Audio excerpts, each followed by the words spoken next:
두 번째 세션으로 중대재해처벌법이 제정 시행되고 다시금 이러한 위험성 평가에 대한 중요성이 한 번 더 부각이 되고 있고, 어떻게 보면 이 근로자들에게 전파하거나 이런 부분에 대해서 좀 더 높은 수준의 어떤 참여나 이행을 요구하고 있기 때문에 그러한 점에서 한 번 더 점검해 보실 필요가 있을 것 같습니다.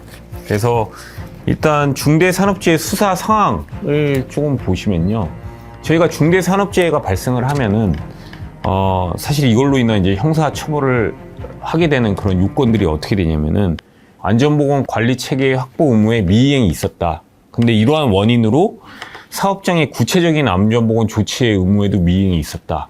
그래서 결국에는 이 사업장 내에 어떤 유해 위험 요인을 제거하거나 통제하거나 이러한 이제 조치를 하지 못해서 중대산업재해라는 게 발생했다. 이러한 이제 순차적인 인과관계를 인정하게 되고, 거기에 따라서 이제 형사처벌을 하게 되는 것입니다.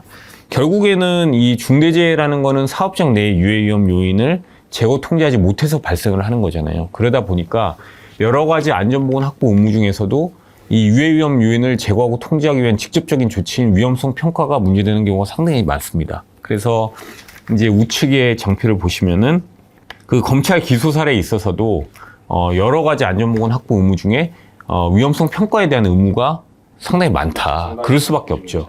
그다음에 그 아래 보시면은 안전보건 관리 책임자 등의 업무 수행 평가 기준 마련 이렇게 돼 있는데, 이것도 사실은 위험성 평가랑 연관이 아주 짙죠. 왜냐면 그 안전보건 관리 책임자라든지 특히 관리감독자의 직무 자체가 이제 위험성 평가이기 때문에, 그래서 결국에는 저희가 이런 통계를 보더라도 중대산업재해가 발생했을 때에 가장 문제시되는 건 위험성 평가가 쟁점이 많이 된다. 이걸 좀 느끼실 수가 있을 것 같습니다. 그러면 과연 이제 중대재해가 발생했을 때 위험성 평가와 관련해서 수사기관에서 어떤 것을 물어볼 수 있고 어떤 것이 쟁점이 될 수 있느냐. 일단 첫 번째로 이제 규정 마련에 대한 것입니다. 근데 이제 사업장에서 위험성 평가 실시 규정 이런 게 없는 데는 거의 없는 것 같아요. 다 있긴 하죠. 예, 있긴 하는데 과연 이러한 질문에 우리가 적절히 답변을 할 수 있느냐를 좀 생각해 보시면 될 것 같은데요. 단기 점검 내용까지 포함된 어떤 위험성 평가 절차를 중대재해처벌법 시행 전에 마련을 하고 있었느냐, 이런 게 있고요. 위험성 평가 규정이 사업이나 사업장의 특성을 반영해 놨냐.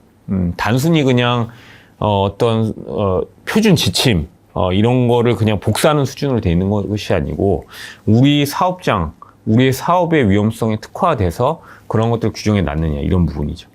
그 다음에 중대재해처벌법을 대비해서 위험성 평가 규정에 어떤 개정이 있었느냐, 그리고 방금 첫 세션에서 말씀드린 그런 고용노동부의 개정 지침이 충분히 반영이 되어 있느냐, 이런 부분입니다.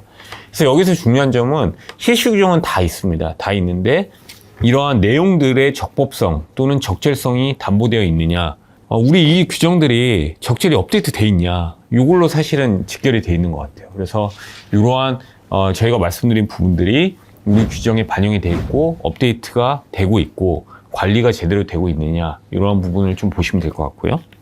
그 다음에 위험성 평가 실행에 대한 부분입니다. 실행에 대해서는 위험성 평가 내용에 어떤 우리 사업장에서 빈발하게 발생하는 또는 발생했던 사고 또는 우리 사업장 또는 공정 어떤 작업의 특성이 반영이 되어 있느냐라는 측면이죠.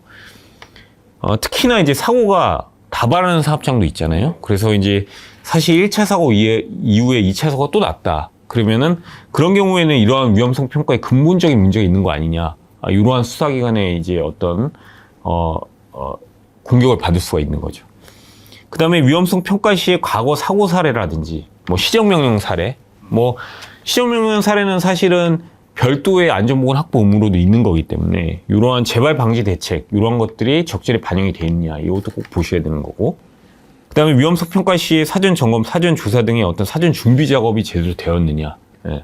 그래서 이러한 측면에서는 매 작업마다 위험성 평가 이렇게 돼 있는데, 사실 이게 제가 써놓긴 했지만 현업에서는 상당히 어렵다고 하세요. 어렵다고 하시는데, 결국 이게 어떤 항목과 연결이 되냐면 모든 작업에 대해서 위험성 평가 했느냐, 이런 부분이 있거든요. 근데 물론 이제 저희가 예측 불가능한 모든 작업에 대해서 위험성 평가를 하기는 어렵습니다. 그러나 그러한 부분을 최대한 발굴해서 보수적으로 접근하실 필요는 있다. 왜냐하면 결국엔 이게 위험성 평가에 포함되지 않는 작업이나 공정인데 거기서 이제 사고가 났을 경우에는 자칫 우리가 위험 요인 제거나 이런 절차를 제대로 하지 않았다라는 걸로 연결될 수 있기 때문에 이런 부분은 보수적인 접근이 필요하다라는 점이고요.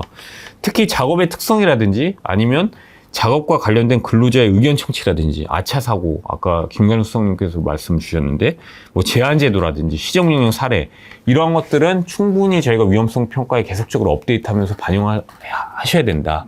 이런 점을 조금 강조드리고 싶습니다. 그 다음에 이제 위험성 평가의 교육, 참여, 전파에 대한 부분입니다. 그래서 위험성 평가 규정들을 각 현장에 전파해서 근로자들이 다 종사자들이 알고 있냐 이런 것들을, 그리고 실제 공정 작업자의 어떤 의견 청취를 통해서 위험성 평가를 실제로 하고 있느냐. 그 다음에 위험성 평가 회의 시에 협력업체, 특히나 비상주 업체 등도 그 기간이 이제 맞아 떨어지면 참여를 시키고 있느냐. 그 다음에 각 라인 작업자 등이 최대한 참여할 수 있게끔 이 기회를 주고 있느냐. 그리고 위험성 평가 내용이 작업자들에게 어떤 방식으로 전달이 되고 있느냐. 충분히 뭐 TBM이 됐든 정기 안전보건 교육이 됐든 일일 작업회의가 됐든 그러한 것들에 있어서도 위험성 평가 결과를 전파하고 있느냐. 이런 내용들이 되겠죠. 그래서 이 부분은 결국에는 지금 아까 김관우 수석님께서 첫 번째 챕터에서 말씀 주신 사업장 위험성 평가 지침에 대한 개정 내용의 주요 내용이라고 볼 수 있을 것 같아요.